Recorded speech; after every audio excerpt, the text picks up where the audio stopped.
ara les notícies de Televisió de Girona, com sempre, venen encapçalades pels titulars. Són aquests. Unes 20.000 persones, segons l'organització, van participar diumenge a la manifestació contra l'AMAT que va recórrer diferents carrers de la ciutat. La concentració va acabar a la plaça del Lleó, on es va llegir un manifest. L'Escola Forestal ha organitzat una jornada per buscar tractaments alternatius al paràsit de la varroa. La sessió ha anat dirigida als professionals de l'apicultura. El Festival de Teatre Internacional Temporada Alta ha finalitzat aquest cap de setmana deixant enrere 69 espectacles realitzats en diferents escenaris de Girona i Salt.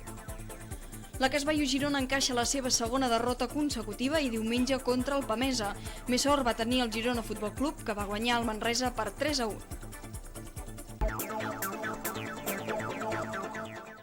Bona nit. La ciutat de Girona va acollir ahir al matí la manifestació més multitudinària contra l'AMAT que es recorda, superant àmpliament les organitzades a Barcelona el 15 d'octubre i a Perpinyà el 19 de novembre. Unes 20.000 persones, segons fons de l'organització, i entre 8.000 i 12.000, segons la policia local, van fer un recorregut pels carrers de la ciutat que va acabar a la plaça del Lleó amb la lectura d'un manifest a càrrec de l'actor gironí Martí Pereferrer.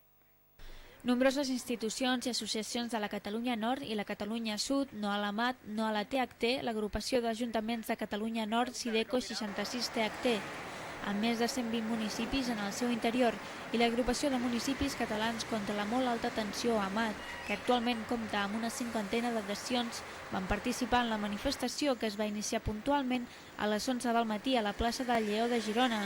No a l'AMAT ni aquí enlloc, els que creuen a l'AMAT els han ben engatussat. Escucha Zapatero, l'AMAT al vertedero, o Unió Europea, mal de ventre i diarrea són algunes de les consignes que es van poder sentir de boca dels manifestants que van completar el recorregut per Gran Via Jaume I, plaça Independència i Santa Clara sense cap tipus d'incident.